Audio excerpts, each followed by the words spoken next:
সালাম আলাইকুম রহমতুল্লাহ।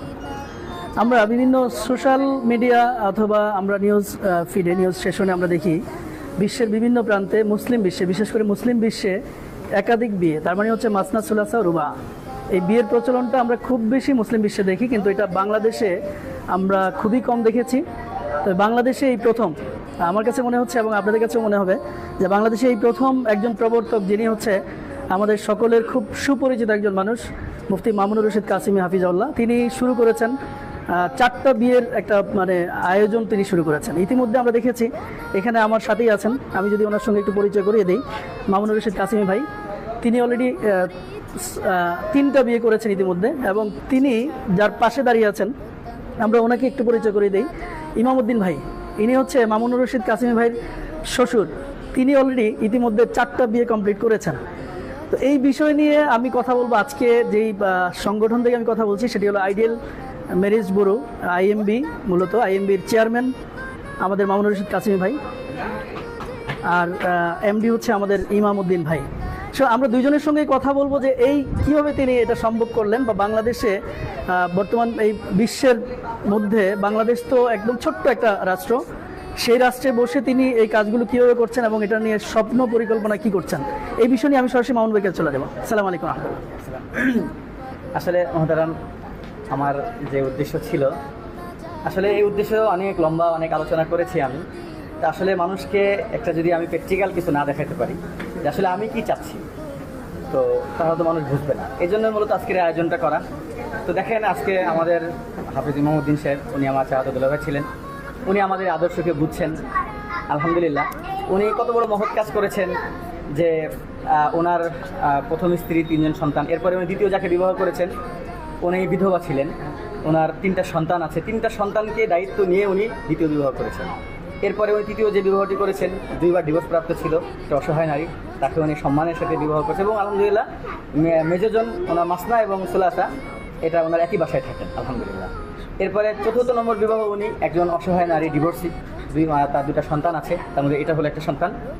ঠিক আছে, কি নাম? তাওহিদুল ইসলাম। কি পড়াশোনা করে? কয় পড়া নিয়ে আসে? 9 পারা। তাওহিদুল ইসলামের 9 পারা। এখন এই যে উনি দেশের কত বড় দায়িত্ব পালন করছেন আলহামদুলিল্লাহ। ওনার আর্থিক সচ্ছলতা যতটুকু আছে, কিন্তু দায়িত্ব যে নেওয়া, একজন মানুষ নিজের সন্তানকে এখন পালতে পারে না, নিজের সন্তানের খরচটা ভালো করে দিতে চায় না, এর কারণে কিন্তু সন্তান বেশি নেয় না। আলহামদুলিল্লাহ, উনি আমাদের এর আগে দেখলাম পাকিস্তানে, আফগানিস্তানে অনেকগুলো স্ত্রী তার হয়, অনেকগুলো দায়িত্ব নেয়। এই সাহাবীদের এই জিন্দেগিগুলো আমরা অন্য দেশে দেখেছি, কিন্তু মানুষের কথা বলতে যে বাংলাদেশে কোনোভাবেই সম্ভব না। কিন্তু আমি গবেষণা করে দেখেছি, বাংলাদেশে যে পরিমাণ নারীরা অবহেলিত আর নির্যাতিত, আর যে পরিমাণ স্বামীহারা আছে, তাদের কাছে যদি আমরা ইসলামের এই সৌন্দর্য যদি উপস্থাপনা করতে পারি, এবং যে সমস্ত পুরুষরা, লাখ লাখ পুরুষ আছে যারা অন্যায়ভাবে এই সমাজের 80% মানুষ, 80% পুরুষ বিবাহিত থাকার পরও, বউ থাকার পরও অন্যায় জায়গায় টাকা খরচ করে। আমি চিন্তা করলাম যদি আমরা উভয় পক্ষকে বুঝাইতে পারি, তাহলে নবীর একটা সুন্নাহের মাধ্যমে নারীদের হক আদায় হবে এবং পুরুষরাও তাদের শরীরের হেফাজত করবে, আর এরকম এই 3 সন্তানগুলো হেফাজত হয়ে যাবে। তো আলহামদুলিল্লাহ আমি সক্ষম হয়েছি। তো আজকে বিশেষ করে আপনার সাথে বেশি কথা বলবেন, ঠিক আছে? উনি আসলে তো এটা আমাদের মাশাআল্লাহ, অনেক সুন্দর আমরা ইনফরমেশন পেয়েছি। আমরা এই মুহূর্তে একটা প্রশ্ন করতে চাই, সেটি হলো, প্রিয় দর্শক, এই মুহূর্তে আমাদেরকে দেখতে পাচ্ছেন, এখানে প্রায় 4 জন নারী, আর এই পাশে হচ্ছে 3 জন, মাঝখানে আছে 2 জন। তাদের পরিচয়টা আমরা জেনে নেব, কার কতজন স্ত্রী, এবং বিস্তারিত বিষয়গুলো আমরা জানবো। তার আগে মামুন ভাইয়ের কাছে যে প্রশ্নটা, সেটি হলো যে আপনি তো এই আইএমবির কাজগুলো শুরু করেছেন কত সাল থেকে? আইএমবির মূলত অফিসিয়াল কাজ শুরু করেছি আমি গত জানুয়ারি থেকে। আচ্ছা, গত জানুয়ারি থেকে, এবং আমাদের 17 তারিখে প্রোগ্রাম হয়েছিল, আপনারা দেখেছেন। মানে আপনি ইন্সপিরেশন হয়েছেন কোত্থেকে? এই বহু বিবাহ, আসলে বহু বিবাহ আমি যখন জালালাইন পড়াই, তো জালালাইন তো আমি আমাদের সাথে ছাত্রদেরকে পড়িয়েছি। তো যখন একাধিক বিবাহ নিয়ে যখন ওই আয়াতটা পড়াই, ফানকিহু মা তাবা লাকুম মিনান নিসাই মাসনা, এই আয়াতটা যখন পড়াই, তো 1 সপ্তাহ আমি তাকরীর করি। তো ছাত্ররা বললো, হুজুর এত ভালো কাজ, তাহলে কাজটা করবে কে? যে পড়ায় নাকি যারা পড়ে? আমি বললাম যে পড়াই, তাহলে আপনি কেন করবেন না? অবশ্য অলরেডি ওই সময় কিন্তু আমার বিয়ের মাত্র 1 বছর হয়েছে। তো আমি তখন এই প্রশ্নের থেকে আমি আর বের হতে পারিনি, যে আসলে এটা আমার দায়িত্ব। এবং সেই সময় থেকে আমি ইস্তেখারা করছি, আমার কাছে মনে হয়েছে যে একজন আলেমের এই জায়গাটা কাজ করা দরকার। তো জানি যে বাংলাদেশে হয়তো বা তেমন কোনো ভাই এইরকমভাবে কাজ করার এর আগে সুযোগ হয়তো পাননি। তো তারপর থেকে আমি নিয়াত করেছিলাম। এরপরে আমার শায়েখ মুফতিনুল আলমী সাহেব, হুজুর খুলনা পিসানের সবাই চিনে, ওনাকে আমি বলি যে হুজুর আমি এই ব্যাপারে কাজ করতে চাই। হুজুর বলে, দেখো আমি তো মুরব্বী হয়ে গেছি, 72 বছর বয়স হয়ে গেছে, বিয়ে সাথে আমি করতে পারবো না, বাকি তোমার এই কাজকে সাপোর্ট করি, তুমি করে যাও, ইনশাল্লাহ আমার দোয়া তোমার সাথে থাকবে। তারপর থেকে শুরু হওয়া। জাযাকুমুল্লাহ। এই কাজ করতে গিয়ে আপনি বাধার সম্মুখীন হয়েছেন কেমন? আমার মনে হয় যে এই বিষয়গুলো নিয়ে যদি ওনার সাথে লাস্টের দিকে আমরা মানে কথা বলি। আপনার কাছে আমি প্রশ্ন আচ্ছা, করব। বাধার সম্মুখীন আসলে বিষয়টা হলো যে ইসলামের দিনই যে কোনো কাজ যদি যারা সমাজ সংস্কারমূলক যে কাজগুলো এগুলো করতে গেলে অনেক বাধা হবে। আসলে আমার বাধার শেষ নাই, পারিবারিক বাধা, তারপর সামাজিক বাধা। আলহামদুলিল্লাহ আমাকে এই সমস্ত ক্ষেত্রে রাষ্ট্রীয় কোনো সময় কোনো বাধাগ্রস্ত কেউ করেনি, কারণ আমাদের এই কাজটা সামাজিক কাজ। আমি সমাজ পরিবর্তন করতে চাই, রাষ্ট্র নিয়ে যারা পরিবর্তনের কাজ করে তাদের কাজ ভিন্ন। তো আলহামদুলিল্লাহ সামাজিকভাবে গালি গালাজ, ঠিক আছে, এবং ধরেন লুচ্চা মামুন, ঠিক আছে, আরো কত রকম কথা। তো অনেকে আমার বলে, হুজুর আপনি অনেক গালাগালি করে। আমার ভাই লুচ্চা তো 4 বছর ধরে শুনতেছি, নতুন কোনো গালি দিলে একটু বলেন, কারণ এই গালি তো আমি শুনি। আমার মাতৃভূমি ছাড়তে হয়েছে, আমি পরিবারের সাথে থাকতে পারি নাই, এলাকা থেকে চলে আসছি, ঠিক আছে। আমার কথা হলো যে বাস আল্লাহর এই বিধানকে জিন্দা করার জন্য আমি হিজরা করছি। এবং যত বাধা হয়েছে একটা আয়াতই শুধু আমার সামনে আসছে, সেটা হলো ওকাইয়্যিম মিন নাবিয়্যিন কাতালা মাহু রিব্বিয়ুনা কাসীরুনা ফামা ওয়াহানু লিমা আসাবাহুম ফি সাবিলিল্লাহ ওয়া মা দু'ফু ওয়া মাস্তাকানু। যে নবীদের সাথে যারা কাজ করেছেন তাদের উপর অনেক কষ্ট হয়েছে। ফামা ওয়াহানু লিমা আসাবাহুম ফি সাবিলিল্লাহ, আল্লাহর কাজ করতে যে কষ্টগুলো হয়েছে এতে তারা কিছুই মনে করেনি। ওয়া মা দু'ফু, তারা দুর্বল হয়নি। ওয়া মাস্তাকানু, তারা থেমেও থাকেনি। তো আমি যখন এই কাজ করতে গিয়েছি সর্বলাইনে আমার বাধা আসছে, আমি ভীতু হইনি, আমি দুর্বল হইনি, আমি থেমেও থাকি। ইনশাআল্লাহ আমি সবাইকে বলি আমার এই দুধ ঠুট যতদিন নড়বে ততদিন মাসনা সেলাসা রুবা এই শব্দ উচ্চারণ হবে ইনশাআল্লাহ। যদি কোনোদিন কেউ ঠুট বাজে যেতে পারে সেদিন হয়তো এই আওয়াজ আর হয়তো বের হবে ইনশাআল্লাহ। জাযাকুমুল্লাহ। আমরা মনে হয় যে খুব সুন্দর কিছু কথা শুনেছি এবং বাধার সম্মুখীন হয়েছেন অনেক, কিন্তু থেমে যাননি তিনি, আর থামবেনও না। যেভাবে কথা বলছেন লাউডলি, আমার মনে হচ্ছে থেমে থাকবেন না, আর কেউ থামাতে চাইলেও তিনি থামবেন না। আমরা এই মুহূর্তে চলে যাব এই আইএমবির এমডি মহোদয় মৌলানা ইমামউদ্দিন ভাই, আমরা ওনার কাছে চলে যাব। উনি মূলত, আমরা একটা জিনিস নিতে চাই, সেটি হলো যে আইএমবি নিয়ে আপনার স্বপ্ন এবং পরিকল্পনা আর এই মুহূর্তে বাস্তবায়ন কি, বিস্তারিত শুনুন। আলহামদুলিল্লাহ, আমার প্রথম স্বপ্ন, আমি যখন সাহেবের সাথে, উনি আমার সম্পর্কে প্রথমে আমার শালা হয়, আমি ওনার দুলা ভাই। তো উনি যখন মাদ্রাসা কার্যক্রম চালু করে কুষ্টিয়াতে, তো কিছুদিন 1-2 বছর যাওয়ার পরে আমি বুঝতে পারি যে বাংলাদেশের ভিতরে এক ব্যতিক্রম চিন্তা চেতনার একজন মানুষ আমার চোখে প্রথম পড়ে, যার সকল চিন্তাভাবনা একটু ব্যতিক্রম, অন্য সকলের থেকেই ব্যতিক্রম। তো আমি ঢাকায় থাকি। তো আমার ছেলেকে আমি গ্রামে পড়াইতে যাই প্রথম। তো আমাকে আপনার ছেলেকে? আমার ছেলে সালিম সারাফাত। সালিম সারাফাত কি পড়াশোনা করছে? এবার মিশকাত করতেছে। তো যাই হোক, পরে আমি ওকে গ্রামে পড়াইতে নিয়ে যাই। তো আমাকে সকলে প্রশ্ন করে, আপনি থাকেন ঢাকায়, মানুষ দেখে গ্রাম থেকে শহরে পড়াইতে আসে, আপনি শহরের মানুষ গ্রামে কেন গেলেন? তো তখন আমি বললাম সকলকে যে আসলে আমি আসলে কিসের সন্ধানে আছি, আমি যে কী পাইছি এটা আমি আপনাদেরকে এই মুহূর্তে বুঝাইতে পারবো না। তো তখন থেকে আমি ওনার সহবতে আসি, ওনার সাথে থাকি, ওনার সকল চিন্তা চেতনা আদর্শ আমি নিজের ভিতরে লালন করি। আর তখন থেকে আমি চিন্তা করি যে আমি নিজের ভিতরে এটা বাস্তবায়ন করব। তো তখন থেকে উনি আমার সাথে পরামর্শ করলেন কি বাস্তবায়ন করবেন? ওনার যে শরীয়ত বাস্তবায়ন করা, অর্থাৎ ওনার প্রথম আদর্শ হলো যে যেটা শরীয়ত এটা আমার আদর্শ। মানে শরীয়তটা কি? শরীয়ত ব্যাপকভাবে সমস্ত কিছু, শরীয়তের যে কোনো বিষয় আমার সামনে আসবে, শরীয়তে যেটা ফরজকে ফরজ বলবো, সুন্নতকে সুন্নত, ওয়াজিবকে ওয়াজিব, যেটা হালাল এটাকে হালাল বলবো, যেটা জায়েজ এটাকে জায়েজ বলবো আমরা। তো তো এই ক্ষেত্রে হ্যাঁ বলি আমি। তো এই ক্ষেত্রে যখন একাধিক বিবাহের বিষয়টা আসে, ওনার সাথে আলাপ আলোচনা হয়। তো বাংলাদেশের প্রেক্ষাপটে উনি যখন একাধিক বিবাহের বিষয়টা আলোচনা করে, প্রথমে আমিও ওনাকে বাধা দিই। আমি বলি যে না, এটা করা যাবে না, এটা লজ্জাস্কর বিষয়, মানুষ অপছন্দ করবে, ঘৃণা করবে, এটা করা যাবে না। তো একটা পর্যায়ে উনি আমি বললাম যে ঠিক আছে, তাহলে আমাকে এটা শরীয়ত দিয়ে একটু বুঝাই দিই, শরীয়তে এটার গুরুত্ব কতটুকু। তো উনি বাংলাদেশের প্রেক্ষাপটে একটা তথ্য দিলেন যে আমাদের দেশে জন্মগতভাবেই প্রায় 32 লক্ষ নারী বেশি পুরুষের তুলনায়। তো যদি আমাদের এক বিবাহ প্রথা চালু থাকে তাহলে 32 লক্ষ নারী কখনোই স্বামী পাবে না। তো এর ভিতরে বিধবা, ডিভোর্সি এবং দরিদ্র, অসহায় এরকম আরও 50 লক্ষ নারী আছে। তো যদি পুরুষরা একাধিক বিবাহ প্রথা চালু না করে তাহলে আমাদের এই সমস্ত নারীরা কখনোই তারা স্বামীর সংসার পাবে না, অসহায় হয়ে থাকবে। তো যার ফলে আমাদের দেশে জিনা ব্যভিচার এটা বেড়ে যাবে। প্রতিনিয়ত আমাদের দেশে রাষ্ট্রীয়ভাবে সরকার পতিতাদের জন্য লাইসেন্সের ব্যবস্থা করছেন, অথচ তার বিপরীতেই যে একাধিক বিবাহ করতে চাইলে বড় স্ত্রীর অনুমতি নেওয়া বাধ্যতামূলক করছেন। সেম জায়গায় কিন্তু যে জিনা করতে গেলে তার আর কোনো বাধ্যবাধকতা নাই। তো তখন থেকে আমি মূলত ওনার সাথে কাজ করি। তো আমি আল্লাহর রহমতে যে আমার 4 জন স্ত্রী, আমার প্রথম স্ত্রী, ওনার সাথে আমার একটা দীর্ঘ সময়। একটা বিষয় আমি নিশ্চিত করতে চাই, আমি ওয়াহেদা, মাসনা, সুলাসা, রুবা 4 জনের যদি আমি দেখাতে চাই তাহলে সেই ক্ষেত্রে আমার আহলিয়ারা যেহেতু এখানে ওনাদের পর্দার একটা বিষয় আছে, ওনাদের জবানের আওয়াজও যেন কেউ না শুনে। আমরা একেবারে পূর্ণ খাস পর্দা যেটা আছে শরীয়তের সমস্ত কিছুকে আমরা বাস্তবায়ন করি। প্রিয় দর্শক, এখানে একটা একটা ভুল বোঝাবুঝি আছে। সেটা হলো যে ওলামায়ে কেরামের স্ত্রীরা কথা বলবেন না এবং তারা হচ্ছে বেপরদা চলবেন না। এবং এইখানে আমরা যে লাইভটা করছি এই মুহূর্তে দর্শক যারা আছেন এবং ভিডিও করা হচ্ছে, লাইভ করা হচ্ছে, তো লাইভের ক্ষেত্রে আমরা দেখলাম যে যথেষ্ট সতর্ক যে আমরা ওয়াহেদা, মাসনা, সুলাসা এবং রুবা আমরা সেটা ফাইন্ড আউট করতে পারবো না এবং ইন্ডিকেট করে আমরা দেখাতে পারবো না। সেই ক্ষেত্রে তিনারা যথেষ্ট জোরদার। সুতরাং আমার মনে হয় যে আপনাদের এই ভুল বোঝাবুঝির থেকে বেরিয়ে আসবেন। এবং আজকে শুধুমাত্র বাংলাদেশে বহু বিবাহ, মানে 4টা বিয়ে, কোরআনে বর্ণিত 4টা বিয়ের ব্যাপারে ফয়সালা আসছে। সুতরাং এই 4টা বিয়েকে স্টাবলিশ করা, রাসূলুল্লাহ সাল্লাল্লাহু আলাইহি ওয়াসাল্লামের এই সুন্নাহকে জিন্দা করার জন্য এই জিহাদে অংশগ্রহণকারী 2জন ব্যক্তি আমরা দেখেছি, মামুনুর রশিদ কাসিমি হাফিজুল্লাহ এবং সাথে ইমামউদ্দিন ভাই, 2জন মিলে এই যুদ্ধে নেমেছেন। শুধুমাত্র তারা মানুষকে দেখানোর জন্য নয়, বরং আজকের এই টোটাল প্রজেক্টটা হচ্ছে শুধুমাত্র মানুষের কাছে এই বিয়ের মেসেজটা, সঠিক মেসেজটা পৌঁছে দেওয়ার জন্য। আমরা মনে হয় সঠিক বুঝতে পেরেছি। তারপর যদি আপনি বলতেন যে আইএমবি নিয়ে এখনকার মতো, আচ্ছা তাইলে আপনার হচ্ছে আইএমবি, তো আমি জানবো আপনার হিস্ট্রিটা আপনি বলবেন একদম সংক্ষিপ্তভাবে বলবেন। আমার হিস্ট্রি তো কোন হিস্ট্রিটা আমি আসলে বলবো? 4 স্ত্রী হিস্ট্রি। হ্যাঁ, 4 স্ত্রী। আমার ওই যে প্রথম আহলিয়া ছিলেন, আর আমি গত রমজান মাসে আমি প্রথম মাসনা করি। মাসনা আমার আহলিয়া, উনি একজন বিধবা নারী, 8 বছর যাবত উনি স্বামী ছাড়া ছিলেন। তো আমরা আইএমবি থেকে একটা ঘোষণা দেই, যদি কোনো নারী এরকম থাকে যে উনি বিধবা অথবা ডিভোর্সি এবং তার একটা মেয়েও থাকবে অথবা আরও সন্তান থাকবে, আমরা তাদের সকলের দায়িত্ব নিই। তো ওই পরিবারটা আমাদের সাথে যোগাযোগ করার পরে তাদের সাথে কথাবার্তা হয়। প্রথম আমি মাকে বিবাহ করি, তার 1-1.5 মাস পরে আমার যে মাসনার যে মেয়েটা, তারও বিবাহের বয়স হয় প্রায় 16-17। তখন আমি 1 মাস পরে তাকেও বিবাহ দিয়ে দিই আমার এই যে মুফতি সাহেবের সাথে, ওনার সুলাসা হিসেবে 3 নম্বর স্ত্রী হিসেবে বিবাহ দিই। মাশাআল্লাহ, ওনারা অনেক ভালো আছে, খুশি। এরপরে আবার আমার এখানে একটা প্রশ্ন থেকে যায়, সেটা হলো আপনি যখন মাসনা করলেন জি ওয়াহেদা এবং আপনি মাসনার সিদ্ধান্ত নিলেন, নেওয়ার ক্ষেত্রে ওয়াহেদার কি পরিস্থিতি?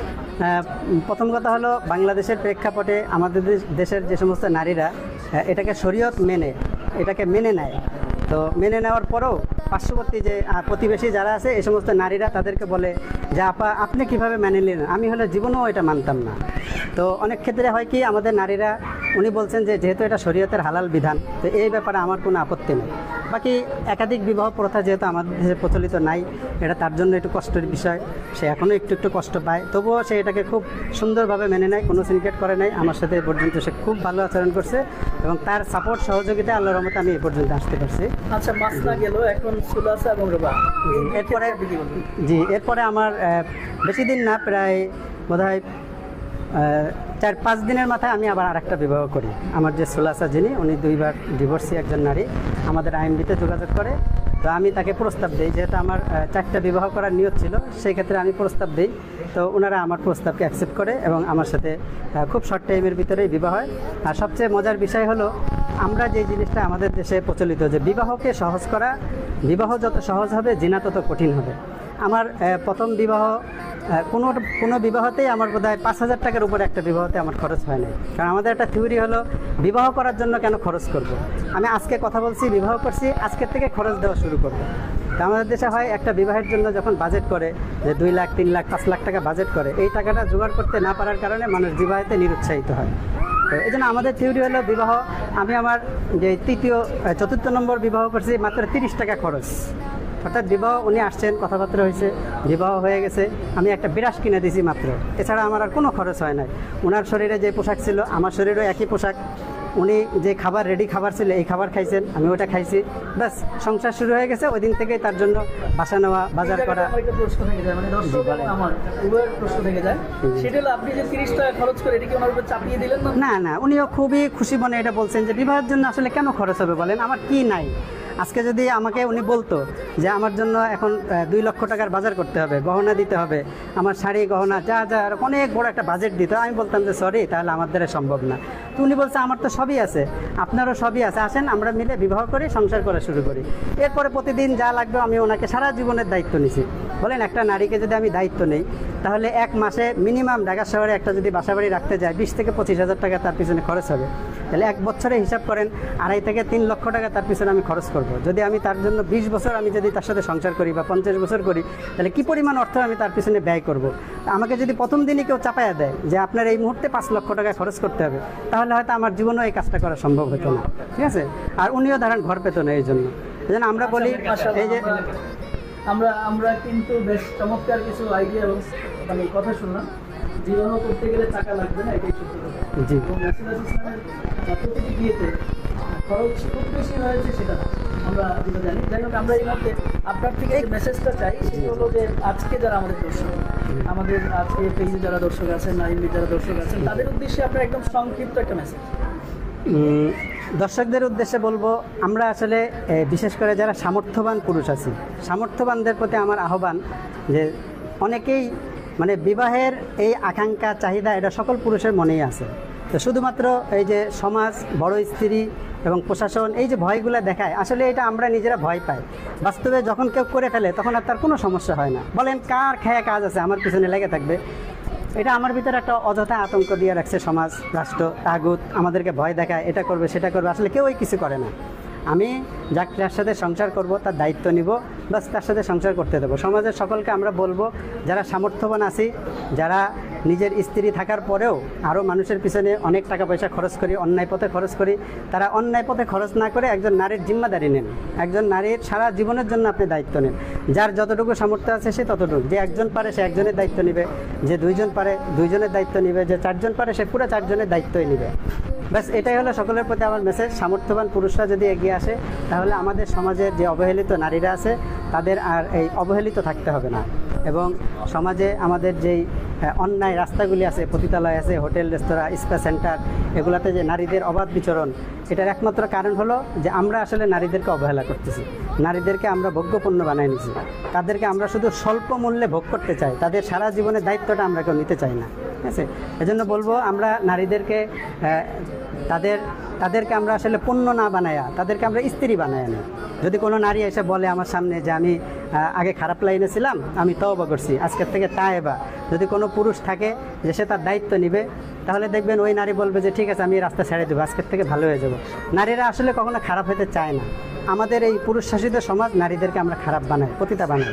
যেন সকল পুরুষের কাছে আমার দাবি, যারা মোটামুটি সামর্থ্যবান আছি তারা যেন জেনার পথে না যায়, তারা যেন বিবাহ করে সংসার করে, সকল নারীদের দায়িত্ব নেয়। আমরা এই মুহূর্তে ইমামউদ্দিন ভাই ছেলে, আমরা তার কাছে আসবো। তার আজকের এই প্রোগ্রাম কেন্দ্রিক মানে বিবাহ কেন্দ্রিক মেসেজগুলো আমরা শুনবো। তার বয়স কত? বয়স তার বাবার বিষয়টা নিয়ে তার কাছে। আচ্ছা, তার বাবার বিষয় নিয়ে আমরা কথা বলি, আমরা তার সঙ্গে সরাসরি কথা বলি। আসসালামু আলাইকুম রহমতুল্লাহ।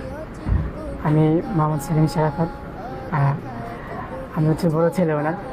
তো আজকের এই আয়োজনটা আমার জন্য অনেক আনন্দের, এবং আমার কাছে মনে হয়েছে যে আমার বাবা উনি ইসলামের জন্য তিনি একটা যুদ্ধ শুরু করেছেন, যে যুদ্ধটা পুরা সমাজকেন্দ্রিক, পুরো সমাজকে নিয়ে যুদ্ধ করেছেন। এবং শুধু সমাজ না, বলতে গেলে এটা পুরো বিশ্বের সাথে যুদ্ধ, যেখানে বর্তমানে আজ নারীরা এত অবহেলিত। আমাদেরকে যে বুঝ দেওয়া হয় যে আজকে আমরা নারীকে মূল্যায়ন করতে করতে এমন পর্যায়ে নিয়ে গেছে, আসলে নারীরা বুঝে না, কিন্তু তাদেরকে ভোগের পণ্য বানিয়ে ফেলছে। তো আমরা তাদের পুরো বিশ্বের সাথে যুদ্ধ শুরু করে নারীদেরকে সম্মান দেওয়ার জন্য, তাদের উপযুক্ত সম্মান দেওয়ার জন্যই আমরা এই মেহনত শুরু করেছি। এবং এটা আমার বাবা উনি অলরেডি 4টা বিবাহ করে ফেলেছেন। এটা আমাদের সবার জন্য আনন্দের বিষয়। এবং তিনি 4 জন স্ত্রীকেই এতেদালের সাথে, ইনসাফের সাথে পরিচালনা করছেন, আলহামদুলিল্লাহ। মাশাআল্লাহ। আমরা ইমামউদ্দিন ভাই মেয়ের জামাই, এই মুহূর্তে যাবো। হ্যাঁ, মেয়ে বড় জামাই। কি প্রশ্ন করবেন? আপনি বলে দেন। হ্যাঁ, বিবাহ কেন্দ্রিক যে আমাদের মুফতি সাহেবের যে প্রথম স্লোগান ছিল, বিবাহ কেন্দ্রিক মোট 6টা বিষয়। সবাই ওনাকে বলে যে একাধিক বিবাহ। আসলে উনি কিন্তু শুধু একাধিক বিবাহ নিয়ে কাজ করেন না, উনি বিবাহ কেন্দ্রিক তাজিলুন নিকাহ, আর্লি ম্যারেজ যেটা আমাদের সমাজে বলে, জলদি বিবাহ দেওয়া, এবং তাসহিলুন নিকাহ বিবাহকে সহজ করা, এবং নিকাহুল আরমালা অসহায় ডিভোর্সি বিধবা অসহায় নারীকে বিবাহ করা, নিকাহ সুয়োগ বয়স্ক যে মানুষগুলো আছে, একটু বয়স হয়ে গেলে আমাদের দেশের মানুষ তাদেরকে আর বিবাহ দিতে চায় না। 1-2টা সন্তান নিয়ে যদি কোনো আরও ডিভোর্সি হয় বা বিধবা হয়, তাকে বলে এই সন্তানের মুখের দিকে তাকায় তুমি বাকি জীবনটা পার করে দাও। আসলে এটা অনেক দীর্ঘ একটা সময়, এটা কখনোই সম্ভব হয় না নারীদের এভাবে কাটানো। তো মূলত উনি আসলে এই বিবাহ কেন্দ্রিক যত দাম্পত্য লাইফের যত কুসংস্কার আছে সমস্ত বিষয় নিয়ে উনি আসলে কাজ করেন।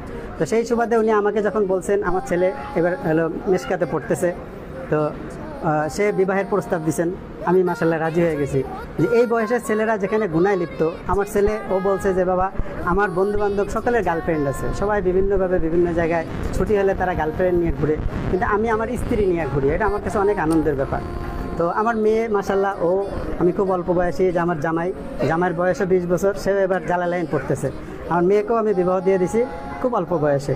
জন্য আসলে যৌবনের হেফাজতের একটাই মাধ্যম, সেটা হলো বিবাহ। বিবাহ ছাড়া যৌবন হেফাজতের আর কোনো মাধ্যম নেই। আল্লাহ তাআলা একটাই রাস্তা রাখছেন, এই জন্য বিবাহকে সহজ করলে সমাজ থেকে জিনা ব্যবসা দূর হয়ে যাবে। ঠিক আছে, আমরা এখন যাব ইমামউদ্দিন ভাইয়ের মেয়ের জামা। কি নাম ভাই আপনার? জি, আমার নাম মোহাম্মদ আরিফ বিল্লাহ। আরিফ বিল্লাহ। কি পড়াশোনা করছেন? এবছরে জালালাইন জামাতে পড়াশোনা করছি, কোথায়? জামিয়া মাদানিয়া বাড়িধারা। মাশাআল্লাহ। তো আপনি যদি আপনার অনুভূতি শেয়ার করতেন। জি, প্রথমত বলবো যে একাধিক বিবাহ করা এটি একটি আল্লাহ তাআলার বিধান, সেই জায়গা থেকে এটাকে অস্বীকার করার কারো সুযোগ নেই। তো সেই সূত্র ধরেই এখানে আমাদের মামুন মামা এবং আমার ভাইরা ভাই, তিনি এই কাজের জন্য যুদ্ধ করছেন এবং দীর্ঘদিন ধরে কাজ করে যাচ্ছেন। এবং আমার শ্বশুর তিনি এই আদর্শকে লালন করছেন এবং সেটাকে বাস্তবায়নও করেছেন ইতিমধ্যে। তার বর্তমানে 4 স্ত্রী আছে, আমি তার প্রথম স্ত্রীর একমাত্র জামাতা। তো এই বিষয়টা মানে আপনি প্রথম স্ত্রীর মেয়ের বড় মেয়ের জামা? হ্যাঁ জি। পরে যে উনি 3টা বিয়ে করলো, সেই ব্যাপারে আপনার কোনো মানে রিয়াকশন নাই? জি জি বলবো। রিয়াকশন আছে?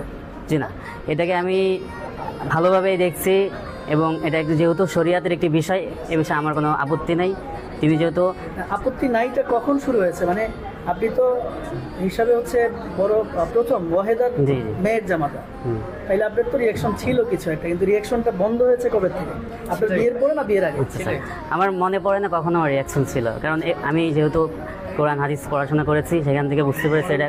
বরঞ্চ আমি এখানে এক্ষেত্রে বলি, আমার জামাই যখন বিবাহের জন্য আমার কাছে আসে, বিবাহের জন্য আসে, তো কথাবার্তা যখন হয় ওই দিনই আমি আমার জামাইকে বলছি, আমার জামাইকে ওই দিনই বিবাহের সময় ওই মজলিসে আমি বলছিলাম, তুমি যদি ভবিষ্যতে একাধিক বিবাহ আরও বিবাহ করতে পারো, তাহলে আমি তোমার কাছে আমার মেয়েকে বিবাহ দিব। আর যদি বলো যে না আমি আর বিবাহ করব না, সাহস পাই না, হিম্মত পাই না, তাহলে তোমার মতো কাপুরুষের কাছে আমি মেয়ে বিবাহ দিব না। মানে বিয়ের শুরুতেই বিয়ের সময় যখন, হ্যাঁ ভয় না, বিয়ের সময় তার সাথে আমার চুক্তি হয় যে তুমি কি মানে চাপ দিলেন নাকি? না না, আমি বলছি যে আমি তাহলে ভালো সুপুরুষ খুঁজবো, আমি আমার কোনো কাপুরুষের কাছে মেয়ে বিবাহ দিব না। যে যারা একাধিক বিবাহ করতে পারে তাদেরকে আমরা সুপুরুষ মনে করি, কারণ একাধিক বিবাহ করার জন্য সৎ সাহস, যেটা পুরুষত্ব দরকার হয়। তো সে বলছে যে না ইনশাল্লাহ আমি আরও বিবাহ করব। আমার মেয়েও মাশাল্লাহ রাজি। আবার আমার ছেলেকে যখন বিবাহ করাই, ওই সময় আমি আমার ছেলের বউ তাকে বলছি যে আমার ছেলে কিন্তু ভবিষ্যতে আরও বিবাহ করবে, কয়টা করবে আমি জানি না, তার সামর্থ্য অনুযায়ী সে করবে। সে বলছে যে আমার কোনো অসুবিধা নেই। আসলে আমরা একটা পরিবেশ কায়েম করছি, আমরা পরিবেশ হয়ে গেছে আমাদের, এই বিষয়টা নিয়ে কারোর কোনো আপত্তি নেই। প্রিয় দর্শক, আমরা শেষ মুহূর্তে চলে আসছি, তবে একটা বিষয় জানিয়ে রাখি, আমাদের শেষ মুহূর্তে কিন্তু একটা চমক রয়েছে। আর সেই চমকটা হচ্ছে আজকের শেষ মুহূর্তে একটা চমক রয়েছে। সেই চমকটা হচ্ছে আজকের এই অনুষ্ঠানে সম্মানিত অতিথি হিসেবে আসছেন বাংলাদেশের অনবদ্য একজন মুফাসসিরে কোরআন এবং যিনি সুলাসার মালিক, আমাদের শায়েখ হযরত মাওলানা আবু ইয়াহিয়া মোহাম্মদ জাকারিয়া হাফিজাল্লাহ, তিনি আছেন। আমরা তার থেকে একদম শেষ সময়ে গিয়ে বেশ কিছু নসিহা নিব। আচ্ছা, তাহলে এই মুহূর্তে আমাদের শেষ পুরস্কার দিয়ে আমি আচ্ছা, আইএমবির পক্ষ থেকে কি পুরস্কার আমাকে দেওয়া হবে? এই পরিবারকে 1 লক্ষ টাকা পুরস্কার দেব। মানে আমাকে দেবেন না কিছু? না, আপনি একটা দিব পরে মানে এত কষ্ট করলাম, আমাকে কিছু দিবে না?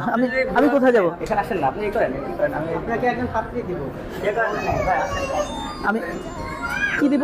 1 লক্ষ টাকা। আচ্ছা প্রিয় দর্শক, আমরা দেখছি এই মুহূর্তে এইখানে লেখা আছে সারিয়া ভিত্তিক আদর্শ নেকা বড়, হ্যাঁ, আইএমবির পক্ষ থেকে এই কোন পরিবারকে, পুরা পরিবারকে 1 লক্ষ টাকা দেওয়া হয়েছে। 1 লক্ষ টাকার একটা আমরা দেখতে পাচ্ছি। আমরা এই মুহূর্তে এই বিষয় নিয়ে একটা কথা হলো, পুরস্কারের বিষয় নিয়ে কথা হলো। আসলে আমরা আইএমবির পক্ষ থেকে আমাদের সর্বপ্রথম আমরা যে আদর্শ লালন করেছি, তো আলহামদুলিল্লাহ আমাদের উনি এবং পুরো পরিবার এই আদর্শ লালন করেছে। আসলে 1 লক্ষ টাকা এটা আমাদের আইএমবির পক্ষ থেকে ওনাদের পুরো ফ্যামিলির জন্য আমরা পুরস্কার হিসেবে দিয়েছি, আইএমবি এবং আইএমবি সমস্ত সদস্যের পক্ষ থেকে। মাশাআল্লাহ, জাযাকুমুল্লাহ। 1 লক্ষ টাকা পেয়ে গেছেন ওনারা। আপনারা চাইলে 1 লক্ষ টাকা নিতে চাইলে আপনারা আসতে পারেন আইএমবির সাথে এবং যুক্ত হয়ে বহু বিবাহ বলতে মাসনা সুলাসা রুবার সিদ্ধান্ত নিতে পারেন। আমি কি বলবো আপনাকে? তো আপনি আচ্ছা, হ্যাঁ, যাই হোক, মানে আমি আবার কথা বলতে গিয়ে একটু টেনশন করছি যে আমার কথা কোন দিকে স্লিপ কেটে যায়। মাসনা সুলাসা রুবার জন্য প্রস্তুতি সবার নিতে হবে, আমি নিচ্ছি, কোনো টেনশন নাই। এবং এই মুহূর্তে লাইভে যারা আছেন জানি যে পিছনে কমেন্টে মাশাআল্লাহ অনেক অনেক লম্বা চড়া কমেন্ট আসবে। আমি এই কমেন্টগুলো দেখার জন্য সিদ্ধান্ত নিয়েই কিন্তু আসি। সুতরাং দোয়া এবং ভালোবাসা চাই। আমরা এই মুহূর্তে মামুন ভাইয়ের কাছে আসবো। মামুন ভাই, টোটাল এই প্রজেক্ট নিয়ে আপনার যদি একদম শেষ মন্তব্যগুলো আমরা শুনতে চাই। আলহামদুলিল্লাহ, আসলে সংক্ষেপে অনেক লম্বা কথা, বাকি সংক্ষেপে কয়েকটি বিষয় আমি বলবো যে আমার আসলে মূলত উদ্দেশ্যটা কি, আমি আসলে কি চাই। তো আসলে সব কিছুর মালিক তো আল্লাহ তাআলা, উনি ফয়সালা করবেন এবং উনি সব কিছু সিদ্ধান্তদাতা। বাকি এখানে কয়েকটা বিষয়, আমাদের মূল একটা থিম আছে। আমাদের মূল থিমটা হলো যে বাংলাদেশের কোনো বালেগা নারী স্বামী ছাড়া থাকবে না, কোনো নারী স্বামী ছাড়া থাকবে না। কিন্তু যেহেতু আমরা দেখেছি পেপার পত্রিকা এবং বিভিন্ন সংবাদ মাধ্যমে যে বাংলাদেশে জন্মগতভাবেই 32 লাখ নারী, কোনো জায়গায় আছে 31 লাখ, কোনো জায়গায় 40 লাখ পর্যন্ত আছে, কোনো জায়গায় একটু কম আছে। তো আমরা যদি 30 লাখও ধরি যে বাংলাদেশে 30 লক্ষ নারী জন্মগতভাবেই পুরুষের তুলনায় বেশি আছে। এছাড়াও পুরুষরা মারা যায়, পুরুষরা বিদেশে চলে গিয়েছে, এরপর ডিভোর্সি বিধবা। এছাড়াও আমাদের দেশের পুরুষ যারা আছে প্রত্যেকটা নারী কিন্তু সংসার করার জন্য পারফেক্ট, কিন্তু প্রত্যেক পুরুষ কিন্তু সংসার করার জন্য পারফেক্ট না। অনেকেই আছে বাদাম্মা, ও বিয়ে করলে আরো মারধর করে আরো শেষ করে দিবে, তো দেখা যায় আরো 10 লাখ শর্ট হয়। তো আমরা দেখছি যে বাংলাদেশের প্রায় 50 লাখ নারী আছে যারা এক বিয়ের কেন্দ্রে, এক বিয়ের যে আদর্শ, এই আদর্শে তারা মানে স্বামী পাবে না। এই জন্য আমরা একাধিক বিবাহ চাই, যেন বাংলাদেশের সর্বস্তরের নারী যেন বিবাহ তারা স্বামী পেয়ে যায়। দেখেন আমাদের এখানে আমরা যারা পতিতা আছে, আমাদের দেশের মধ্যে যে সমস্ত মা বোনরা পতিতালয়ে থাকে, প্রফেশনাল হোক অথবা এমনি এমনি থাকে, আমার বড় কষ্ট লাগে। নবী করিম সাল্লাল্লাহু আলাইহি ওয়াসাল্লাম বলছেন যে যেই মানুষগুলো তাদেরকে বেশ্যা বানাইছে, যে মানুষগুলো তাদেরকে পতিতা বানাইছে, এই নারীগুলো কিন্তু একটা সম্মানের ঘর পাওয়ার জায়গা ছিল। কিন্তু এই পুরুষ জাতি তাদেরকে ঘর না দিয়ে, বিয়ে করতে চাইলে বিয়ে করবে না, ভাই টাকা নিয়ে চলে যাও। এই জন্য আমি চাই বাংলার আমার বোন, আমি যেরকম 3টা বিবাহ করেছি, আমার এরকম বোন আছে, এটা আমার একটা ফ্যামিলি। এইরকম বোন তারা স্বামী পাচ্ছে, কিন্তু এরকম লাখো লাখো নারী তারা অন্যায়ভাবে পুরুষ তাদেরকে ব্যবহার করতেছে। এমনকি কয়েকদিন আগে একটা ভিডিও হয়েছিল যে সে বলতেছে যে আমার যদি কেউ দায়িত্ব নেয় তো আমি এখান থেকে ভালো হয়ে যাব। এই কথা শুধু তার না, আলহামদুলিল্লাহ আমাদের আইএমবিতে এই পর্যন্ত প্রায় 15 জনের উপরে প্রতিটা মডেল যারা অন্য জগতে ছিল তারা তওবা করেছে, আমরা তাদের বিয়ের ব্যবস্থা করে দিয়েছি। এবং যারা বিবাহ করেছে তারা বলেছে যে আজকের পর থেকে আর কোনোদিন পিছনের কোনো অন্যায় আপনাকে খোঁটা দেওয়া হবে না। এবং তাদের কাছে আমরা শুনেছি, তারাও বলেছে যে আলহামদুলিল্লাহ। এই মেহনত আমাদের শুরু হয়েছে 1 নম্বর। 2 নম্বর আরেকটা হলো যে আমাদের সমাজের কোনো পুরুষ জেনা করবে না। জেনা হলো পৃথিবীর সবথেকে মারাত্মক গুনাহ। যেই জেনা করলে আল্লাহ তাআলা বলেন যে কোনো ক্ষমা নাই, তাকে রজম মেরে মেরে ফেলতে হবে। বাস্তবতাটা কি, আমি বলতে চাই না যে আমার দেশের লোক সবাই খারাপ, কিন্তু বাস্তবতা হলো এটা যে আমাদের সমাজের বিবাহিত পুরুষ যাদের বউ আছে, এরা 80% পুরুষ পরকীয়াতে, পরনারীতে তারা আসক্ত। অনেকে তো আমার বলে না ভাই 100%। তো তার জায়গা থেকে সে বলে, তাহলে এই পুরুষগুলো স্ত্রী থাকার পরেও কেন তারা পরনারীর কাছে যাচ্ছে, কেন তারা পতিতালয়ে যাচ্ছে, তাতে বুঝতে হবে যে তাদের এক নারীতে চাহিদা পুরা হচ্ছে না। আল্লাহ তাআলা বলেন ইবতাগু বি আমওয়ালিকুম মুহসিনিন, তোমার সম্পদ আছে, তুমি একজন নারীর কাছে যাও, ইহসানের সাথে বিয়ে করো, তবে গয়রা মুসাফিহিন ওয়ালা মুত্তাখিদান আখদান, কারো কাছে প্রেম করে যাও না, পরকীয়া করে যাও না, বা কারো কাছে টাকা দিয়ে তুমি যেও না। আমি এটা মানুষকে বোঝাচ্ছি যে ভাই আপনার যদি জরুরত হয়, যে বলে যে ভাই আমার জরুরত নাই, আমি এক স্ত্রীতে সন্তুষ্ট, আমার কোনো গুনাহ হয় না, আমরা বলি যে ভাই আপনি এক স্ত্রী নিয়ে থাকেন, ইবাদত বন্দেগী থাকেন, বহুত কাজ আছে। কিন্তু যারা বলে এই কথা যে আমার স্ত্রী থাকার পরেও আমার গুনাহ হয়ে যায়, পর্নোগ্রাফি দেখা ছাড়া আমি বাঁচতে পারি না, আমি পরকীয়া লিপ্ত হয়ে যাই, আমি গুনাহ করে ফেলি, আমি তাদের জন্য বলি যে ভাই আপনি আল্লাহ তাআলার হালাল বিধান নেন, আপনি বিবাহ কেনেন। এটা হলো আমাদের একটা মূল থিম। 2 নম্বর একটা থিম হলো যে দেখেন আমরা যে নারীগুলোকে, আমরা যে বলি অনেকে মনে করে ভাই সবাইকে আপনাদের সদস্য হবেন, আমি আমাদের আইএমবির সদস্য বানানোর জন্য মূলত মেহনত করি না। আমি চাচ্ছি একটা আদর্শ বাস্তবায়ন করতে। বাংলার যে প্রান্তে, চট্টগ্রামে দেখেন বিবাহ কঠিন, ওখানকার 25% নারীরা আছে যারা 25 বছর পার হয়ে গিয়েছে, 40% নারী আছে যারা এখন বিয়ে হয়নি। বাংলাদেশে এখন খুঁজলে এমন কোনো গ্রাম নাই যে গ্রামে 10 জন 12 জন নারী পাওয়া যায় না ডিভোর্সি বিধবা, তাদের কোনো ছায়া নাই। আমি চাই যে বাংলার যে কোনো জায়গার মানুষ যেখানেই আপনার নারী অবহেলিত হবে সেখানে বিবাহ দিয়ে দিবে। আরেকটা হলো ছেলেরা অল্প বয়সে বিয়ে করবে। আমাদের দেশে পুরো বিয়ের আদর্শটাই হয়ে গেছে কঠিন। ছেলেরা বিবাহ করতে চাইলে তাদেরকে বিবাহ করতে দেওয়া হয় না। মেয়েরা 12 বছর 13 বছর 14 বছর হয়ে গেছে, মেয়েরা বিয়ের আগে অ্যাবর্শন করতেছে। গত বছর বাংলাদেশে অবিবাহিত নারী অ্যাবর্শন করছে প্রায় 4 লাখের উপরে, আমার কাছে রিপোর্ট আছে। একটা অবিবাহিত মেয়ে 4 লাখের উপরে অ্যাবর্শন হওয়া লাগলো। এই নারীগুলোকে বিয়ে দিবেন যে স্বামীর কাছে, তাকে তো দিবেন অবিবাহিত হয়ে, কিন্তু এর আগে কিন্তু সে অ্যাবর্শন করে ফেলছে। নারীগুলো এই জায়গায় গেল কেন? নারীগুলো কেন, একজন নারী বিয়ের আগে কেন সে তার ভার্জিনিটি নষ্ট হচ্ছে? কারণ তাকে যে বয়সে আল্লাহ রাসূল বিয়ে দিতে বলেছে সে সেই বয়সে বিয়ে দিচ্ছে না। এখন শেষ কথা হলো মামুন ভাই, আমার আইএমবি IMB মানে আইডিয়াল ম্যারেজ ব্যুরো, শুধু একাধিক বিবাহের জন্য না, আইডিয়াল ম্যারেজ ব্যুরো। দাম্পত্য লাইফ, কোন বয়সে বিয়ে করতে হবে, আদর্শ দাম্পত্য জীবন, অল্প বয়সে বিয়ে করতে হবে। দেখেন দুলা ভাই ওনার 13 বছরের মেয়েকে বিয়ে দিয়ে দিচ্ছে, বুঝতে পারছেন। এরপরে ওনার আরেক মেয়েকে, সে হলো 3 নম্বর স্ত্রী হিসেবে বিবাহ দিয়েছে। আমার শালীকে বিয়ে করছে, সে 12-13 বছর বিয়ে করছে। আলহামদুলিল্লাহ, এখানে কোনো সামাজিকও কোনো সমস্যা নাই, শরীয়তে কোনো সমস্যা নাই, আইনগত সমস্যা নাই। এই যে 18 বছরের আইন, 21 বছরের আইন, সর্বপ্রথম এগুলো তো আমি বলবো শরীয়ত পরিপন্থী কুফরি মতবাদ। এরপরেও আমি এগুলো রিসার্চ করে দেখেছি যে এই আইনের মধ্যেও বলা হয়েছে যদি উভয় পরিবার যদি বিষয়গুলোকে সম্মতিক্রমে নেয় তাহলে আর কোনো সমস্যা নেই। কিন্তু সমস্যা হলো যে আমার মেয়ে 15 হয়ে যাচ্ছে, 16 হয়ে যাচ্ছে, 17 হয়ে যাচ্ছে, তারপরে আমাদের কাছে মনে হয় আমার মেয়ে ছোট আছে, তো দেখা যায় এক্ষেত্রে সে অনেক গুণাগার হয়ে যায়। তো আলহামদুলিল্লাহ ভাই, আমার আরো অনেক লম্বা কথা আছে। আমার সব থেকে বড় ভালো লাগার যে জায়গাটা, যে আমি আসলে মূলত যেদিন আমি এই কাজ শুরু করি, এটা কিন্তু আমার একেবারেই ইস্তেখারা করে এবং হজের সফরে এটা আমার ইস্তেখারা করা। যখন আমি কাজ শুরু করেছিলাম আমাকে সবাই বলেছিল যে বাংলার কেউ তোমার কথা মানবে না, তোমাকে সবাই লুচ্চা বলবে, চরিত্রহীন বলবে। সেদিন আমার এই বাংলার 17 কোটি মানুষকে সামনে রেখে আমি নিয়াত করেছিলাম সবাইকে আমার নবীজির আদর্শকে আমি বুঝাবো। দেখেন একটা আদর্শের কথা বলি, আমাদের দেশে অনেক মেয়েরা আছে যারা বিধবা, ডিভোর্সি, কিন্তু তাদের টাকা পয়সা অনেক আছে। এরকম ঢাকা শহরে কমপক্ষে 1 লাখেরও বেশি নারী আছে যাদের বাবা মা ভাই বোন অনেক বড় লোক হওয়ার কারণে তাদের টাকা পয়সার সমস্যা নাই, কিন্তু কোনো কারণে ডিভোর্স হয়ে গেছে। এই নারীগুলো ঘরে বসে, টাকার অভাব নাই কিন্তু এমনি কষ্ট পায়। আমি বলি ভাই তাহলে আপনি এক কাজ করেন, আমাদের দেশে অনেক বেকার ছেলে আছে, অনেক স্কুল পড়ালেখা করে, তাদেরকে যদি আপনি বিবাহ করে নেন, আপনার বাবার টাকা আছে, আপনারা যুবক পোলার সাথে বিয়ে করলেন, আর এই ছেলেটাও কি পেয়ে গেল, বউ পেয়ে গেল, আপনারও সতীত্বের হেফাজত হলো, তাদেরও সতীত্বের হেফাজত হলো। তো যাই হোক, এই বিষয়গুলো নিয়ে আমরা কাজ করতেছি। আলহামদুলিল্লাহ, বাংলাদেশের এখন প্রতিনিয়ত আমাদের সাথে মেয়েরা যোগাযোগ করতেছেন এবং আমরা সেই মেয়েদের বিবাহ দিচ্ছি। আপনাদের আমি যেহেতু এগুলো বলি না বিশেষ করে, আলহামদুলিল্লাহ শুধু আমাদের IMBর থেকেই এই গত 5 মাসে 150-র উপরে নারী আলহামদুলিল্লাহ বিবাহ হয়েছে। বাকি কে বিবাহ করছে, কারা বিবাহ করছে, এই কথাটা আমি বলি না, কারণ যেহেতু মাসনাস উলাসার উবাহার বিষয় একটু সেন্সিটিভ বিষয়। আর দ্বিতীয় নম্বর হলো যে অর্থাৎ যেন শত্রুদের নজর যেন না পড়ে, এই জন্য এই 150 জনের মধ্যে প্রায় 15 থেকে 16 জন ছিল যারা অলরেডি প্রফেশনাল পতিতালয়ে তারা পতিতা ছিল আলহামদুলিল্লাহ।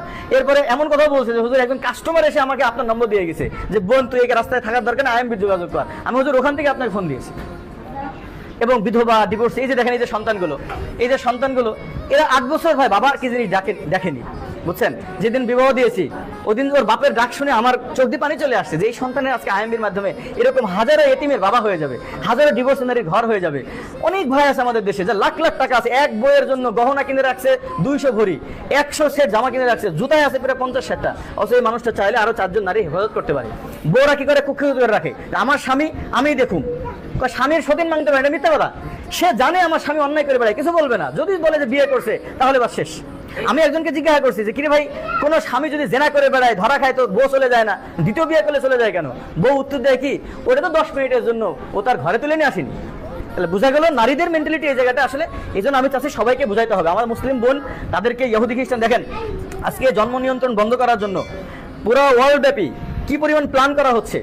5700 অফিসারকে নিয়োগ দেওয়া হয়েছে।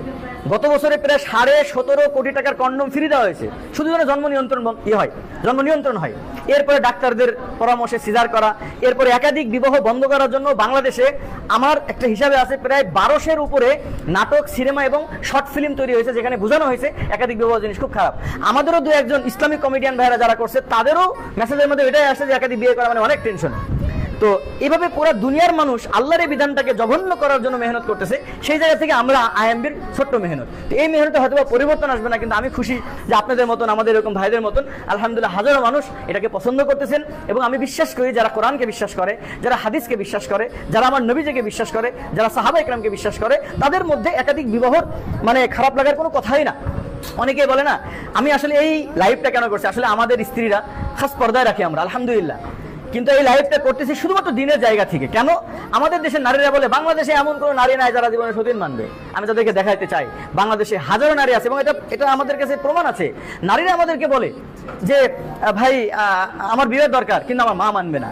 মা বলেছে কি দরকার তুই সারা জীবন আমার বাড়িতে থাকবি, দরকার তোকে মানে কি বলে আমরা দরকার ভ্যান চালায় খামো, তাও তার দ্বিতীয় বউ হওয়া যাবে না। 8 বছর 10 বছর হয়ে যাচ্ছে একজন নারীর, তার মা তাদেরকে, তার পরিবার তাদেরকে বিয়ে দেয় না, আবার বিয়ের কত কঠিন করে। তো এই সবগুলো মিলে ইনশাআল্লাহ আমি আপনাদেরকে একটা উপস্থাপনা করছি যে আমি আসলে কি চাই। আমি এরকম একটা পরিবার চাই। দেখেন এই পরিবারে তার বাবা বিবাহ করছে 4টা, সে নিজের সন্তান পালে 3টা, অন্যের সন্তান পালে 5টা, এরকম মর্দে মুজাহিদ করে পাওয়া যাবে। তার বড় সন্তান মেনে নিয়েছে, তার জামাই মেনে নিয়েছে, আলহামদুলিল্লাহ আমি তো আছি, তার জামাই, আবার আলহামদুলিল্লাহ আমার 3 জন আহলি আছে, তারা একই বাসায় থাকে, আমরা এক দস্তরখানায় খানা খাই। একই বাসায় থাকে, এক দস্তরখানা খানা খায়, আমার বেবি আছে, এটা যে কার বেবি আপনি বুঝতে পারবেন না। কখনো ও নিচে, কোনো সময় আমি নিজে কনফিউশনে পড়ি, আসলে মূলত আসলে বাস ঠিক আছে, এত সুন্দরভাবে আছে, কোনো খারাপের কিছু নাই। হ্যাঁ, বাকি একটা শেষ কথা আমি বলবো, আমাদের বাংলাদেশে একাধিক বিবাহ যারা এ পর্যন্ত করেছে তারা বড় অন্যায় করেছে। কেউ গোপন করে করতো, ওই কেউ দেখা যায় বড় বউকে ছাড়িয়ে দিয়ে ছোট বউকে নিয়ে আসে, কেউ ছোট বউকে ছাড়িয়ে দিয়ে বড় বউকে নিয়ে আসে, কেউ দেখা যায় গোপন করে রাখার কারণে একজন নারী ইজ্জত পায় না। তো এই কিছু ভাই সামাজিক কারণে একটু গোপনে করার কারণে, বিভিন্ন কিছু করার কারণে আমাদের দেশের মানুষের কাছে একাধিক বিবাহটা একটা নেগেটিভ জায়গা ছিল। আমি ওই জায়গায় বলেছি, ভাই বিবাহ করবো তো বুক ফুলায় বলবো আমার এতগুলো বউ, আমার প্রত্যেকটা বউ সমান অধিকার পাবে, সবাই জানবে, তাহলে আলহামদুলিল্লাহ প্রত্যেকটা নারী ঘর পাবে। এবং এটার ব্যাপারে যে মানুষের একটা সমস্যা, মানুষের দুর্বলতা, আলহামদুলিল্লাহ এটা কেটে যাবে। আল্লাহ তাআলা আমাদের তৌফিক দান করেন। তো আমরা একটু মেহমানের কাছে কথা শুনবো, একটু সামনে যান ভাই, আপনার ভাই চলে গেলে ভালো। ঠিক আছে, যাও মেয়েরা ভিতরে যাও। আমরা দেখেছি বিবাহ নিয়ে আমাদের মামুন রশিদ কাসিম আমরা একটু ওনাদের দিকে, ওখানেই বসে না, চমৎকার কাজ করে ওখানে ঘোরা। আমরা এই মুহূর্তে আসেন আমরা দেখেছি যে আমাদের হুজুর, আসেন না, চেয়ারম্যান আসেন আসেন আমরা সব দেখেছি এই মুহূর্তে আমরা আসেন, আসেন লাগবে না, আসেন। আমরা কিছু মুসলিম আজকে আমাদের মাঝে উপস্থিত হয়েছে, বাংলাদেশের অন্যতম একজন মুফাসসিরে কোরআন এবং আন্তর্জাতিক মুফাসসিরে কোরআন মাওলানা মুফতি ইয়াহিয়া মোহাম্মদ আবু জাকারিয়া। আচ্ছা, তারপর আছে আমাদের সাথে মাহমুদ ভাই, একজন অনুভূত মুফাসসিরে কোরআন, মাওলানা মাহমুদ হাসান ফেরদাউস কুয়াকাটা। আমরা দুজনেই নসিহত শুনবো। শুরুতে আমরা কুয়াকাটা থেকে আমরা জাস্ট 1 মিনিট একটু শুনবো আপনার অভিমত কি এই বিষয়ে। রাসূলুল্লাহ। আসলে বাংলাদেশের মতো একটি জায়গায় যেরকম সুন্দর পরিবেশে একাধিক বিবাহটাকে যে এত সহজ করা সম্ভব, এটা মুফতি মামুনুর রশিদ কাসিমি সাহেব হাফিজাহুল্লাহ উনি এটা দেখিয়ে দিয়েছেন। আমরা সকলেই চাই আল্লাহ পাকের এই বিধানটাকে পুনরুজ্জীবিত হোক, এটা আল্লাহর দ্বীনে জমিনে প্রতিষ্ঠিত হোক, মানুষের নেগেটিভ ধারণার থেকে বেরিয়ে আসতে হবে। সমাজে অসংখ্য অগণিত জেনা, ব্যভিচার, হারাম রিলেশন চলতেছে, ঘরে ঘরে প্রক্রিয়া হচ্ছে, এগুলো অহরহ চলতেছে। আমরা চাচ্ছি হালাল পন্থায় আল্লাহর বিধান যেটা আছে সেভাবেই মানুষ দাম্পত্য জীবন ব্যবহার করুক, ভোগ করুক, এটাই আমরা চাচ্ছি। তো আমরা ইনশাল্লাহ আইএমের সাথে আসি, আর্থিকভাবে হোক, এরপরে যেভাবেই হোক, আমরা সব দিক থেকে আমরা এই আইএমবির সাথে আছি ইনশাআল্লাহ। ধন্যবাদ সবাইকে, ভালো থাকবেন। জাযাকুমুল্লাহ। আমরা এই মুহূর্তে যাবো আজকের অনুষ্ঠানের সম্মানিত প্রধান অতিথি হযরত মাওলানা আবু ইয়াহিয়া মোহাম্মদ জাকারিয়া হাফিজাহুল্লাহ, ওনার কাছে যাবো আজকের এই প্রোগ্রাম সম্পর্কে উনি বেশ কিছু নসিহা করবেন এবং তিনিও কিন্তু সুলাসার মালিক, সুতরাং আমরা একদম সুন্দর নসিহাগুলো শুনবো। আলহামদুলিল্লাহ ওয়াহদা ওয়াসসালাতু ওয়াসসালামু আলা মান লা নাবিয়্যা বা'দা। আউযু বিল্লাহি মিনাশ শাইতানির রাজীম। ফানকিহু মা তাবা লাকুম মিনান নিসাই মাসনা ওয়া থুলাসা ওয়া রুবা'। وقال النبي صلى الله عليه وآله وسلم الساعي على الأرملة والمسكين كالمجاهد في سبيل الله. وقال أيضا إن أعظم النكاح بركة أيسره مؤونة. اللهم صل وسلم على نبينا محمد.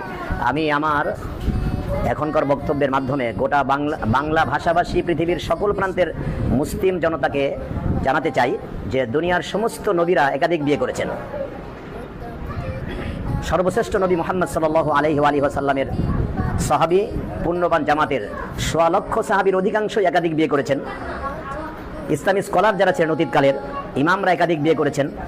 সুতরাং একাধিক বিয়ের ব্যাপারে আল্লাহ সুবহানাহু ওয়া তাআলা কোরআন কারীমের মধ্যে বলছেন, বিয়ের আলোচনা শুরুই করেছেন 2 দিয়ে, মাসনা ওয়া সুলাসা ওয়া রুবা', 2 2 3 3 4 4। আর যে অক্ষমদের জন্য আল্লাহ বলেছেন, যারা অক্ষম, দুর্বল, তারপরে ভীতু, এদের জন্য আল্লাহ তাআলা সাবধান করেছেন যে না পারলে একটা নিয়েই থাকো। এখন ফানকিহু এটা কিন্তু আমরের সিগা, আল আমরু বিল ওয়াজুব, এটা আলেমরা বুঝতেছেন, এটা কিন্তু আদেশমূলক শব্দ, এটা ওয়াজিব হয়ে যায়। যদিও এখানে আল্লাহ তাআলা নির্দেশনা ওইভাবে দেননি, এটা হচ্ছে যাদের সক্ষমতা আছে তারা যেন সামনে পদক্ষেপ গ্রহণ করে। যদি পদক্ষেপ গ্রহণ না করে, তাহলে যে আমাদের মামুন ভাই বললেন, তারপরে আমাদের এই ভাই বললেন, মানে এই জাতির লোকেরা অন্যায় পদক্ষেপ গ্রহণ করছে, কিন্তু আল্লাহ সুবহানাহু ওয়া তাআলার নির্ধারিত যে বিধানাবলী রয়েছে কোরআন কারীমের মধ্যে একটা বিষয়কে আল্লাহ অনুমোদন দিয়েছেন, সেটার দিকে আগাচ্ছে না, সামাজিক ভয়ের কারণে, অন্যান্য কারণে। এজন্য আমি এই যে আমাদের মুফতি মামুনুর রশিদ কাসিমি সাহেবের এই উদ্যোগকে শুধু স্বাগত জানাচ্ছি না, বরং আল্লাহ সুবহানাহু ওয়া তাআলা এই জাতিকে অবৈধ কর্ম থেকে মুক্তির জন্য মামুন সাহেবকে ত্রাণকর্তা হিসেবে পাঠিয়েছেন, এটা আমি নিশ্চিত করে বলতেছি আলহামদুলিল্লাহ। সুতরাং আমি তার মিশনের সফলতা কামনা করছি এবং নিশ্চিত মিশন সফলতা আসবেই। আরেকটা জরুরি বিষয় হলো যে আমাদের দেশে এখন সংস্কার চলতেছে, সংস্কারের ঘোষণা চলতেছে। সংস্কার হবে তো, আজকে আমি আমার একটা প্রোগ্রাম ছিল ওখানে বলেছি, সংস্কার হবে চারিত্রিক সংস্কার। রাস্তার সংস্কার হয়ে গেছে, মেট্রো রেল হয়ে গেছে, রেলপথ হয়ে গেছে, সব হয়ে গেছে। মানুষের চরিত্র বিনির্মাণ করা হয়। যদি মানুষের চরিত্র বিনির্মাণ না করা হয়, জেনা মুক্ত সমাজ যদি না করা হয়, তাহলে এই জাতি তো মুক্তি পাবে না। সেজন্য জাতির সংস্কারের জন্য, জাতির উন্নত চরিত্রবান জাতি গঠন করার জন্য মুহাম্মদ রাসূলুল্লাহ সাল্লাল্লাহু আলাইহি ওয়া সাল্লাম যেই সুন্নাহ রেখে গিয়েছেন, একাধিক বিয়ের সুন্নাহ, এই সুন্নাহকে উজ্জীবিত করতে হবে, উৎসাহিত করতে হবে। রাসূল করিম সাল্লাল্লাহু আলাইহি ওয়া সাল্লাম বলছেন, কোন মানুষ যদি, কোন সক্ষম পুরুষ যদি কোনো বিধবা নারীর দায়িত্ব গ্রহণ করে, অথবা কোনো মিসকিনের দায়িত্ব, কোনো এতিমের দায়িত্ব গ্রহণ করে, নবী সাল্লাল্লাহু আলাইহি ওয়াসাল্লাম বলছেন যে কাল মুজাহিদি ফি সাবিলিল্লাহ, সেজন্য আল্লাহর পথে জিহাদ করলো। দিনের বেলায় জিহাদ করলে, রোজা রাখলে যে সওয়াব হয়, রাতের বেলায় সারা রাত দাঁড়িয়ে তাহাজ্জুদ পড়লে যে সওয়াব হয়, একাধিক বিয়ে করলে এই পরিমাণ সওয়াব হয়। মুহাম্মদ সাল্লাল্লাহু আলাইহি ওয়াসাল্লাম হাদিসের মধ্যে বলেছেন। আর নবী সাল্লাল্লাহু আলাইহি ওয়াসাল্লাম আরো বলছেন, ইন্না আযমান নিকাহি বারাকা আইসারহু মাউনা, ওই বিয়ে হচ্ছে বারাকাপূর্ণ বিয়ে, যেই বিয়েতে খরচ কম হয়। আপনার বিয়েতে কত খরচ হয়েছে? এক বিয়েতে 30 টাকা। এই বিয়ে তো বারাকাপূর্ণ বিয়ে। সুতরাং এই জাতির যে, ওই যে মামুন হোসেন সাহেব বললেন যে এই যে জরিপে, মানে কি বলে, পুরুষ না নারী বেশি না পুরুষ বেশি, তো উনি বললেনই এই যে লক্ষ লক্ষ নারী এদেশে, মানে সবাই যদি একটা করে বিয়ে করে, তাহলে অন্তত কয়েক লক্ষ নারী বা কোটির কাছাকাছি হতে পারে যারা মানে 50 লাখ 30 লাখ এরা স্বামী পাবে না। সুতরাং এই অবস্থা থেকে এই সমাজকে, এই দেশকে যদি মুক্ত করতে হয়, এই দেশকে যদি সোনার বাংলা বানাতে হয়, একটি সুন্দর সুশৃঙ্খল দেশ যদি করতে হয়, জেনা মুক্ত পরিবেশ করে সুন্নাহর এই বিয়ে কেন্দ্রিক সুন্নাহকে চালু করতে হবে। এই জিহাদে এই দেশের আলেম ওলামা, বর্তমান প্রশাসনে যারা আছে, সরকার যারা আছে, আমি সবাইকে বলছি, এই আগে ছিল যে সরকারেরা নারী শাসিত সমাজ ছিল, নারী শাসিত সমাজে নারীরা নিগৃহীত হয়েছে, নারীরা তাদের চরিত্র বিক্রি করে খেয়েছে। এখনো সেই পতিতালয় এখনো বাংলাদেশে বাকি আছে। এই পতিতা উচ্ছেদ করে ওই বোনকে, আমার ওই মাদেরকে আর বোনদেরকে আমরা পুনর্বাসিত করতে চাই, তাদের জন্য স্বামীর ব্যবস্থা করতে চাই এবং সরকারের পৃষ্ঠপোষকতা চাই। এ ব্যাপারে আমরা পদক্ষেপ যেটা মামুন হোসেন সাহেব নিয়েছেন, এটার সঙ্গে আমরা আছি এবং এটার জন্য যত রকমের সহযোগিতা, আর্থিক, মানসিক, তারপরে যত রকমের সহযোগিতা থাকবে, এই জেহাদে আমরা মামুন হোসেনের সঙ্গে আছি। এবং আমি আশা করি আমার এই বক্তব্য শুনে সবাই অনুপ্রাণিত হবেন এবং আল্লাহ সুবহানাহু ওয়া তাআলা এই দেশকে, এই জাতির সুন্দর চরিত্র বিনির্মাণ করার জন্য এই মিশনে সবাই অংশগ্রহণ করবেন। মানসিক মনোবল আপনারা হারাবেন না। সামনে আসুন, আল্লাহ সুবহানাহু ওয়া তাআলার উপরে ভরসা করে, ফাইদা আযামতা ফাতাওয়াক্কাল আলাল্লাহ, আল্লাহর উপরে ভরসা করে ময়দানে নেমে পড়ুন। আল্লাহ আপনাদের জীবনকে সহজ করে দেবেন। আমি আমার এই সংক্ষিপ্ত বক্তব্যের মাধ্যমে আমি আপনাদের সকলকে মেসেজটা দিতে চাই। আল্লাহ সুবহানাহু ওয়া তাআলা আমাদের সবার উপরে অজস্র কল্যাণ এবং বারাকা দান করুন, বারাকা নাজিল করুন। আইএমবি এটা হলো মামুন সাহেবের সংগঠন। এই সংগঠনের সঙ্গে আপনার যোগাযোগ রক্ষা করেন। আপনারা জীবনকে সহজ করার জন্য এই সংগঠনের সাথে মামুন রশিদ সাহেবের সঙ্গে আপনারা যোগাযোগ রাখেন। আমরা এটার সঙ্গে আমি আজকে ওনার এই প্রোগ্রামে এলাম। ওনার যত প্রোগ্রাম হবে, মোটিভেশনাল যত প্রোগ্রাম হবে, আমি 40 বছর যাবত কোরআন সুন্নাহ গবেষণা করতেছি, হেফজ করেছি। তারপরে কোরআনে কারীম যে কতবার শব্দ তাহকিক করে পড়েছে, এর কোনো হিসাবই নাই। সুতরাং কোরআনে কারীম থেকে এবং সুন্নাহ থেকে আমার যে অভিজ্ঞতা 40 বছরের, এগুলি সব এই জাতির সামনে পেশ করতে চাই। এই বিষয়ের উপরে বহুত কথা আছে, যেটা মামুন রশিদ সাহেবের আইএমবি না হলে, কি আইএমবি না হলে এটা হয়তো মানে আমি বলতে পারতাম না। বহুত কথা আছে, সব সমাজে বলা যায় না। আমি এই আইএমবির মাধ্যমে আরো কথা সামনে ইনশাআল্লাহ বলবো। আজকে পর্যন্ত রাখছি। আল্লাহ সুবহানাহু ওয়া তাআলা আমাদের সবার উপরে অনুগ্রহ বর্ষণ করুন। আসসালামু আলাইকুম ওয়া রাহমাতুল্লাহি ওয়া বারাকাতুহু।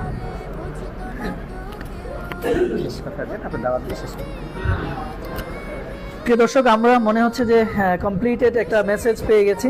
সারা ওয়ার্ল্ডের বাংলা ভাষাভাষী সকলের কাছে এই মেসেজটি পৌঁছে যাক আমাদের, এবং সকলের কাছে আবেদন থাকবে এটাই যে যারাই সুপুরুষ হতে চান, যারাই সুনারী হতে চান, জান্নাতি নারী জান্নাতি পুরুষ হতে চান, তাহলে আর দেরি নয়, আইএমবির সঙ্গে যোগাযোগ করুন এবং আইএমবির সাথে যোগাযোগ করে আপনি আপনার সুপুরুষের পরিচয় দিন। একাধিক বিয়ে, মানে 4টা বিয়ে করার জন্য প্রস্তুতি নিয়ে ফেলাম। আমরা সবাই কিন্তু আছি এই কাজের সঙ্গে, আপনিও থাকুন। ক্যামেরার পিছনে যিনি আছেন তিনিও কিন্তু প্রস্তুতি নিয়েছেন, খুব অল্প সময়ের মধ্যে চলে আসবে। জি ইনশাআল্লাহ। ওকে, তাহলে মামুন ভাই থেকে কি আর দ্বিতীয় মেসেজ? আমি শেষ কথা বলে দিই। ওকে, আমরা মামুন ভাইয়ের কাছে চলে যাচ্ছি ইনশাআল্লাহ। ভালো থাকবেন সবাই। আসসালামু আলাইকুম। আলহামদুলিল্লাহ, আপনাদের সকলের প্রতি, আইএমবির প্রতি আপনার সকলের দাওয়াত। আপনারা অনেক মা বোনেরা আছেন যারা অবহেলিত অবস্থায় আছেন, বিবাহ হচ্ছে না, আমাদের আইএমবি পেজের সাথে যোগাযোগ করবেন ইনশাআল্লাহ। এবং অনেক ভাইরা আছেন যাদের বিবাহের জরুরত কিন্তু তারা পারতেছেন না, আমাদের সাথে যোগাযোগ করবেন। এবং বিশেষ করে বিবাহ করার পরে নিজের দাম্পত্য লাইফ কিভাবে কাটাতে হয় এই বিষয় নিয়ে আমরা কাউন্সিলিং করি ইনশাআল্লাহ। আর আগামী 28 তারিখে আমাদের প্রোগ্রাম আছে, আগামী শনিবার আমাদের প্রোগ্রাম আছে। দেশ থেকে যারা বিভিন্ন জায়গা থেকে আমাদের ওই প্রোগ্রামে যদি শরীক হতে চান, ওখানে আমাদের সারা দিন ব্যাপী 10টা থেকে আসর পর্যন্ত প্রোগ্রাম হবে ইনশাআল্লাহ। এবং ওটা আমাদের পিন পোস্টে দেওয়া থাকবে প্রোগ্রামে জয়েনিংয়ের বিষয়গুলো। আল্লাহ তাআলা আমাদের সকলকে কবুল করেন। আল্লাহ তাআলা আমাদের মেহনতকে একান্তই আল্লাহর জন্য, কোনো ধরনের দুনিয়াবি কোনো গরজের জন্য আল্লাহ হয়ে থাকলে আল্লাহ তাআলা আমাকে ক্ষমা করে দেন। আমাদের পথ চলা হোক একমাত্র আল্লাহর জন্য, আল্লাহর খুশি আমাদের চাওয়া পাওয়া। আল্লাহ তাআলা আমাদেরকে এবং সকলকে কবুল করেন। আল্লাহ তাআলা আল্লাহর রসুলের এই মৃত সুন্নতকে আমাদের বাংলার জমিন তথা পুরা বিশ্বে আল্লাহ তাআলা জিন্দা করে দেন। আসসালামু আলাইকুম ওয়া রাহমাতুল্লাহ।